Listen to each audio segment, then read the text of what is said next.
ಈ ಕಾರ್ಯಕ್ರಮದ ಪ್ರಾಯೋಜಕರು Gadiyar group of companies.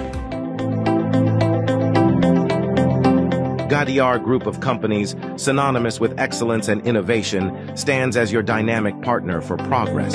Gadiar Group ensures safety as guardians in firefighting and builds vibrant communities in real estate. Building tomorrow, today.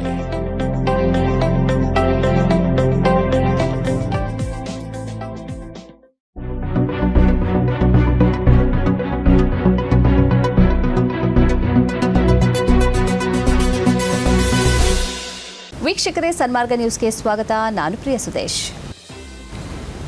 Dakshina Kannada ಜಿಲ್ಲೆಯ ವಿದ್ಯಮಾನಗಳ ಮೇಲೆ ಸರ್ಕಾರ ಹತೋಟಿ ಸಾಧಿಸಲಿದೆ. ಬಿಜೆಪಿ ಮತ್ತು ಇತರ ಸಂಘಟನೆಗಳು ರಾಜ್ಯದ ಜನರನ್ನು ತುಂಬಾ ಪ್ರಚೋದನೆ ಮಾಡುತ್ತಿವೆ ಎಂದು ಉಪಮುಖ್ಯಮಂತ್ರಿ ಡಿಕೆ ಶಿವಕುಮಾರ್ ಹೇಳಿದ್ದಾರೆ.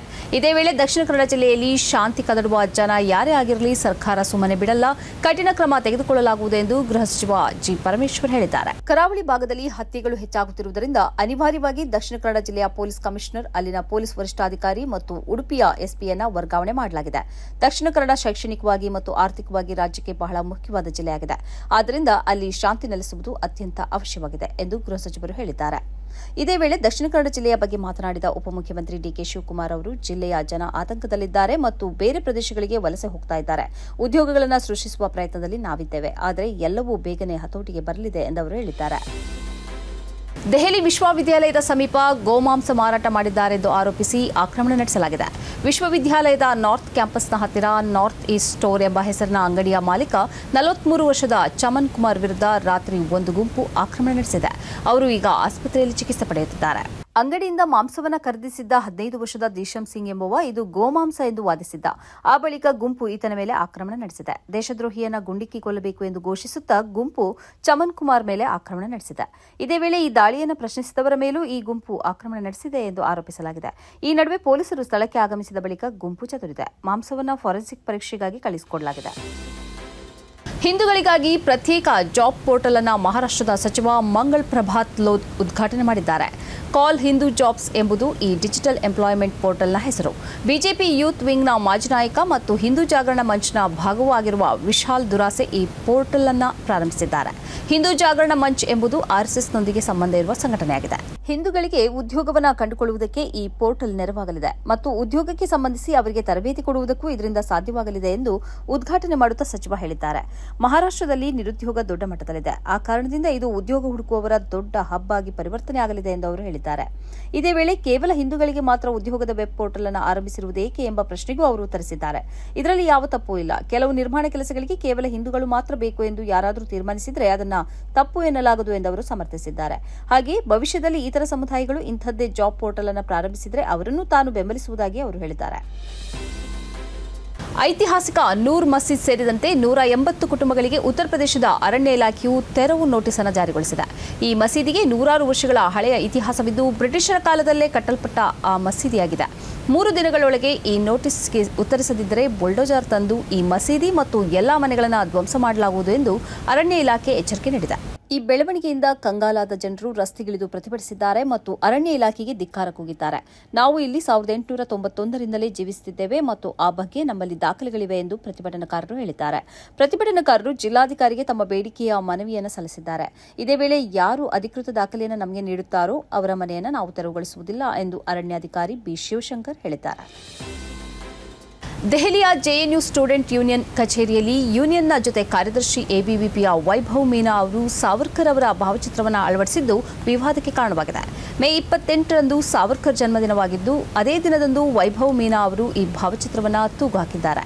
ಈ ಬೆಳವಣಿಗೆಯನ್ನು ಯೂನಿಯನ್ನ ಅಧ್ಯಕ್ಷ ನಿತೀಶ್ ಕುಮಾರ್ ಮತ್ತು ಪ್ರಧಾನ ಕಾರ್ಯದರ್ಶಿ ಫಾತಿಮಾ ಮುಂತೆಹಾ ಅವರು ಖಂಡಿಸಿ ಪತ್ರಿಕಾ ಹೇಳಿಕೆ ಬಿಡುಗಡೆಗೊಳಿಸಿದ್ದಾರೆ. ಕೌನ್ಸಿಲ್ ಸಭೆಯಲ್ಲಿ ಯಾವುದೇ ಸೂಚನೆಯನ್ನು ನೀಡದೆ ಏಕಾಏಕಿ ಈ ಭಾವಚಿತ್ರವನ್ನು ತೂಗು ಹಾಕಲಾಗಿದೆ. ಕೌನ್ಸಿಲ್ ಸಭೆಯಲ್ಲಿ ರೆಸಲ್ಯೂಷನ್ ಪಾಸ್ ಮಾಡದೆ ಯಾವುದೇ ಭಾವಚಿತ್ರವನ್ನು ಕಚೇರಿಯಲ್ಲಿ ತೂಗು ಹಾಕುವಂತಿಲ್ಲ ಎಂದು ಹೇಳಿಕೆಯಲ್ಲಿ ತಿಳಿಸಲಾಗಿದೆ. ಜೆಎನ್ಯುನ ಈಗಿನ ವಿದ್ಯಾರ್ಥಿ ಸಂಘದಲ್ಲಿ 4 ಮಂದಿ ಇದ್ದು ಇವರಲ್ಲಿ 3 ಎಡಪಂಥ ಒಕ್ಕೂಟಕ್ಕೆ ಸೇರಿದ್ದರೆ ಒಬ್ಬರು ಎಬಿವಿಪಿಗೆ ಸೇರಿದ್ದಾರೆ. ಪಾಕಿಸ್ತಾನ ಮತ್ತು ಭಾರತದ ಸಂಘರ್ಷದ ವೇಳೆ ಸೂಕ್ತ ಉತ್ತರ ನೀಡಿದ್ದಕ್ಕಾಗಿ ಗಡಿ ಭದ್ರತಾ ಪಡೆಯನ್ನು ಕೇಂದ್ರ ಗೃಹ ಸಚಿವ ಅಮಿತ್ ಶಾ ಶ್ಲಾಘಿಸಿದ್ದಾರೆ. ಜಮ್ಮು ಗಡಿಯಲ್ಲಿ ನಡೆದ ಪ್ರತೀಕಾರದ ಕ್ರಮದಲ್ಲಿ 118ಕ್ಕೂ ಹೆಚ್ಚು ಶತ್ರು ನೆಲೆಗಳು ನಾಶವಾಗಿದ್ದು ತೀವ್ರವಾಗಿ ಹಾನಿಗೊಳಗಾಗಿವೆ. ಇದು ಒಂದು ದೊಡ್ಡ ಹೊಡೆತವಾಗಿದೆ. ಇದರಿಂದ ಚೇತರಿಸಿಕೊಳ್ಳಲು ಅವರಿಗೆ ವರ್ಷಗಳೇ ಬೇಕಾಗುತ್ತದೆ ಎಂದಿದ್ದಾರೆ. ಆಪರೇಷನ್ ಸಿಂಧೂರ್ ನಂತರ ಜಮ್ಮು ಮತ್ತು ಕಾಶ್ಮೀರಕ್ಕೆ ತಮ್ಮ ಮೊದಲ ಭೇಟಿಯ ಸಂದರ್ಭದಲ್ಲಿ ಶತ್ರುಗಳ ಕಣ್ಗಾವಲು ಜಾಲವನ್ನು ಬಿಎಸ್ಎಫ್ ನಾಶಪಡಿಸಿದೆ ಎಂದು ಕೇಂದ್ರ ಗೃಹ ಸಚಿವ ಅಮಿತ್ ಶಾ ಹೇಳಿದರು. ಬಿಎಸ್ಎಫ್ನ ಜವಾನರು ಶತ್ರುಗಳ ಸಂಪೂರ್ಣ ಕಣ್ಗಾವಲು ವ್ಯವಸ್ಥೆಯನ್ನು ತುಂಡು ತುಂಡಾಗಿ ನಾಶ ಮಾಡಿದರು. ಈ ವ್ಯವಸ್ಥೆಯನ್ನು ಪುನರ್ನಿರ್ಮಿಸಲು ಅವರಿಗೆ 4 ರಿಂದ 5 ವರ್ಷಗಳು ಬೇಕಾಗುತ್ತವೆ ಎಂದು ಅಮಿತ್ ಶಾ ಹೇಳಿದ್ದಾರೆ.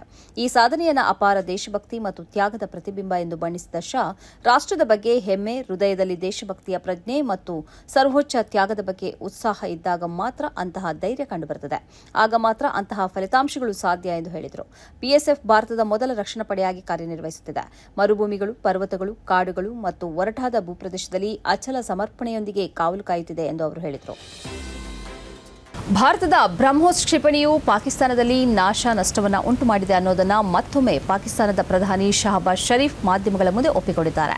ಬೆಳಗಿನ ನಮಾಜ್ ಮಾಡಿದ ಬಳಿಕ ಭಾರತಕ್ಕೆ ಪ್ರತ್ಯುತ್ತರ ನೀಡಬೇಕು ಎಂಬುದು ನಮ್ಮ ಉದ್ದೇಶವಾಗಿತ್ತು. ಆದರೆ ಅದಕ್ಕಿಂತ ಮೊದಲೇ ಭಾರತದ ಬ್ರಹ್ಮೋಸ್ ಕ್ಷಿಪಣಿಯನ್ನು ಉಪಯೋಗಿಸಿ ಪಾಕಿಸ್ತಾನದಲ್ಲಿ ನಾಶ ನಷ್ಟವನ್ನು ಉಂಟು ಮಾಡಿದೆ ಎಂದು ಅವರು ಹೇಳಿದ್ದಾರೆ.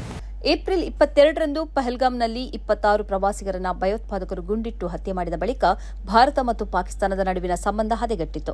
ಆ ಬಳಿಕ ಭಾರತವು 9 ಸ್ಥಳಗಳ ಮೇಲೆ ದಾಳಿ ನಡೆಸಿತು. ಈ ದಾಳಿಯ ಕುರಿತಂತೆ ಇದೀಗ ಶಹಬಾಜ್ ಶರೀಫ್ ಮಾತನಾಡಿದ್ದಾರೆ. ಈ ನಡುವೆ ಭಾರತದೊಂದಿಗೆ ಚರ್ಚೆ ನಡೆಸಲು ಅವರು ಆಸಕ್ತಿ ತೋರಿದರೂ ಭಾರತ ಅದನ್ನು ನಿರಾಕರಿಸಿದೆ. ಗಡಿಯಾಚೆಗಿನ ಭಯೋತ್ಪಾದನೆ ನಿಲ್ಲದ ಹೊರತು ಯಾವುದೇ ಚರ್ಚೆಗೂ ಭಾರತ ಸಿದ್ಧವಿಲ್ಲ ಎಂದು ಹೇಳಲಾಗಿದೆ. ಮೆಸಾಚುಸೆಟ್ಸ್ ಇನ್ಸ್ಟಿಟ್ಯೂಷನ್ ಆಫ್ ಟೆಕ್ನಾಲಜಿಯ ಪದವಿ ಪ್ರದಾನ ಕಾರ್ಯಕ್ರಮದಲ್ಲಿ ಫೆಲಸ್ತೀನ್ ಪರವಾಗಿ ಮೇಘಾ ವೆಮುರಿ ಎಂಬ ವಿದ್ಯಾರ್ಥಿನಿ ಭಾಷಣ ಮಾಡಿ ಸಂಚಲನ ಸೃಷ್ಟಿಸಿದ್ದಾರೆ. ಈ ಕಾಲೇಜು ಸ್ವತಂತ್ರ ಮತ್ತು ಪ್ರತ್ಯೇಕ ಫೆಲಸ್ತೀನನ್ನು ಬಯಸುತ್ತದೆ ಎಂದು ಭಾರತ ಮೂಲದ ಈ ಅಮೆರಿಕನ್ ವಿದ್ಯಾರ್ಥಿನಿ ಹೇಳಿದ್ದಾರೆ. ಇಸ್ರೇಲ್ನೊಂದಿಗೆ ಈ ವಿಶ್ವವಿದ್ಯಾಲಯಕ್ಕೆ ಇರುವ ಸಂಬಂಧವನ್ನು ಇವರು ಪ್ರಶ್ನಿಸಿದ್ದಲ್ಲದೆ ಫೆಲಸ್ತೀನ್ ಪರವಾಗಿ ಧ್ವನಿ ಎತ್ತುವಂತೆ ತನ್ನ ಸಹಪಾಠಿಗಳಲ್ಲಿ ವಿನಂತಿಸಿದರು. ಫೆಲಸ್ತೀನ್ಗೆ ಬೆಂಬಲ ಸಾರುವುದರ ಸಂಕೇತವಾಗಿ ಕಫಿಯಾ ಧರಿಸಿ ಇವರು ಪದವಿ ಸಮಾರಂಭಕ್ಕೆ ಆಗಮಿಸಿದ್ದರು. ಗಾಜಾದಲ್ಲಿ ಇಸ್ರೇಲ್ ನಡೆಸುತ್ತಿರುವ ಜನಾಂಗ ಹತ್ಯೆಯ ವಿರುದ್ಧ ಅಮೆರಿಕದ ಕ್ಯಾಂಪಸ್ಗಳಲ್ಲಿ ವ್ಯಾಪಕ ಪ್ರತಿಭಟನೆ ನಡೆದಿತ್ತು. ಇದೇ ಹಿನ್ನೆಲೆಯಲ್ಲಿ ಫೆಲಸ್ತೀನ್ ಪರವಾಗಿ ಇದೀಗ ವೆಮುರಿ ಮಾತನಾಡಿದ್ದಾರೆ. ಈ ವಿಶ್ವವಿದ್ಯಾಲಯಕ್ಕೆ ಇಸ್ರೇಲ್ನೊಂದಿಗೆ ಸಂಶೋಧನಾತ್ಮಕ ವಿಷಯದಲ್ಲಿ ಸಂಬಂಧ ಇದೆ. ಇದರ ಅರ್ಥ ಏನೆಂದರೆ ನಮ್ಮ ದೇಶ ಮಾತ್ರ ಅಲ್ಲ, ನಮ್ಮ ಈ ವಿಶ್ವವಿದ್ಯಾಲಯ ಕೂಡ ಇಸ್ರೇಲ್ನ ಜನಾಂಗ ಹತ್ಯೆಯ ಪಾಲುದಾರ ಆಗಿದೆ ಎಂದಾಗಿದೆ. ಇಸ್ರೇಲ್ನೊಂದಿಗಿನ ಈ ಸಂಬಂಧವನ್ನು ಕೊನೆಗೊಳಿಸುವಂತೆ ವಿದ್ಯಾರ್ಥಿ ಯೂನಿಯನ್ ಕಳೆದ ತಿಂಗಳು ಮತ ಚಲಾಯಿಸಿ ಆಗ್ರಹಿಸಿತು ಎಂದು ಕೂಡ ಈ ವೆಮುರಿ ಹೇಳಿದ್ದಾರೆ.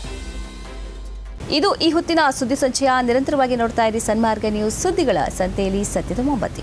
ಸನ್ಮಾರ್ಗ ನ್ಯೂಸ್ ಚಾನೆಲ್ನ ಕಾರ್ಯಕ್ರಮವನ್ನ ನಿಮ್ಮ ಗೆಳೆಯರಿಗೆ, ಸಂಬಂಧಿಕರಿಗೆ ಕಳಿಸಿಕೊಡಬೇಕು. ಅವರಲ್ಲೂ ಸಬ್ಸ್ಕ್ರೈಬ್ ಮಾಡುವಂತೆ ಹೇಳಬೇಕು. ನಿಮ್ಮ ಮನೆಯವರಲ್ಲೂ ಹೇಳಬೇಕು. ಸುದ್ದಿಗಳ ಸಂತೆಯಿಂದ ಸತ್ಯದ ಸುದ್ದಿಯನ್ನ ಹೆಕ್ಕಿಕೊಡುವ ನಮ್ಮ ಪ್ರಯತ್ನ ಮುಂದುವರಿಯಬೇಕಾದ್ರೆ ನೀವು ಇಷ್ಟನ್ನಾದರೂ ಮಾಡಲೇಬೇಕು. ನೀವು ಶಕ್ತಿಯನ್ನು ಕೊಡಿ, ನಾವು ಸತ್ಯವನ್ನ ಕೊಡ್ತೇವೆ. Thank you.